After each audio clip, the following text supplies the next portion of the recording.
आज की इस वीडियो में मैं 10th और 12th के बच्चों को एक ऐसी चीज़ जो बहुत बड़ी प्रॉब्लम है उसको ऐसे तरीके से समझाऊंगा जो एकदम दिमाग में बैठ जाए। आज के हमारे टॉपिक का नाम है प्रेजेंट टेंस, सिर्फ और सिर्फ प्रेजेंट टेंस। तो प्रेजेंट नाम सुनकर आपको क्या लगता है? जो भी काम आज में किया जाता है या जो भी काम आज से जुड़ा हुआ है, इस दिन से जुड़ा हुआ है, उसको हम प्रेजेंट टेंस में यूज करेंगे।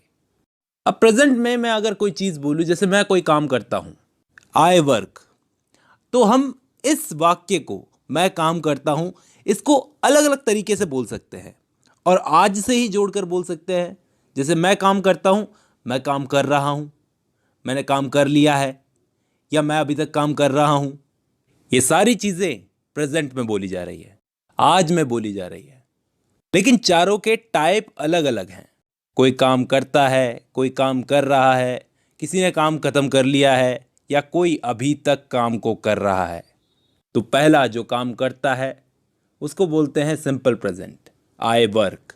दूसरा जो काम कर रहा है यानी जिसका काम कंटिन्यू है, उसको बोलते हैं कंटिन्यूअस, यानी प्रेजेंट कंटिन्यूअस, जो आज में काम कंटिन्यू कर रहा है, आई एम वर्किंग। तीसरे वाले का काम खत्म हो चुका है यानी कि परफेक्टली उसने काम कंप्लीट कर लिया है, तो ये वाक्य बोला गया है प्रेजेंट परफेक्ट में।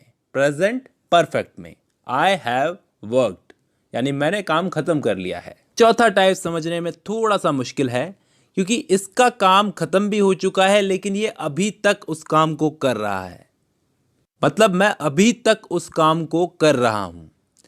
तो ये आता है परफेक्ट कंटिन्यूअस में, जो काम किसी वक्त से अभी तक चल रहा है।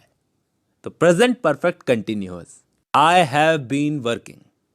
परफेक्ट कंटिन्यूअस थोड़ा सा टफ पड़ता है क्योंकि इसमें हैव बीन, हैज बीन, इसका यूज होता है, लेकिन मुश्किल कुछ नहीं है। मैं समझाने की कोशिश करता हूं कैसे। अब इसको हम यूज करते हैं, यूज करने से अच्छे से समझ में आएगा। आई वर्क एट KFC, मैं KFC में काम करता हूं। I am working at KFC, मैं KFC में काम कर रहा हूं, यानी प्रेजेंट में कर रहा हूं, प्रेजेंट में कंटिन्यूअस है। अगर मैंने वहां पर 3 महीने के लिए काम किया तो इस सेंटेंस को हम कैसे लिखेंगे?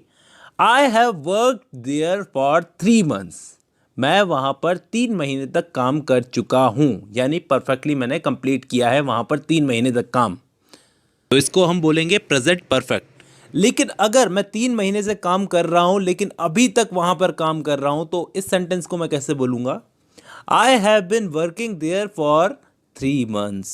हैव बीन का मतलब मैं अभी तक वहां पर काम कर रहा हूं, प्रेजेंट परफेक्ट कंटिन्यूअस।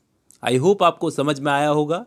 अब इस टेंस में कुछ चीजें जाननी हमें बहुत जरूरी है, जैसे कि अगर काम करने वाला प्लूरल ना होकर, बहुवचन ना होकर सिंगुलर है, एक वचन है, अकेला इंसान है, तो एस या ES लगता है उसके आगे।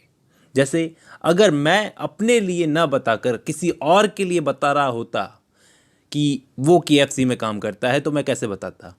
ही वर्क्स एट KFC, वो KFC में काम करता है। अगर वो KFC में काम कर रहा है तो he is working at KFC। अगर मैं इसको परफेक्ट में बोलूं तो कैसे बोलूंगा? He has worked there for 3 months, उसने वहां पर 3 महीने के लिए काम किया। He has worked for 3 months, he has worked there for 3 months। अगर मैं ऐसे बोलूं कि वो 3 महीने से वहां पर काम कर रहा है, तो he has been working there for 3 months now. अब ये हैज यहां पर इसलिए यूज होता है क्योंकि वो सिंगुलर है। अगर वो प्लूरल होता तो हैव का यूज होता। जैसे मेरे बहुत सारे दोस्त अगर KFC में काम करते हैं तो मैं कैसे बोलता? They work at KFC, simple present. They are working at KFC, continuous. They have worked there for 3 months, note करो have. They have work there for 3 months, उन्होंने वहां पर 3 महीने तक काम किया। अगर मैं बोलूं कि वो अभी भी काम कर रहे हैं तो they have been working there for 3 months। तो हैव प्लूरल के लिए यूज होता है। उम्मीद करता हूं आपको ये वीडियो से कुछ सीखने को मिला होगा दोस्तों। आज की वीडियो में बस इतना ही।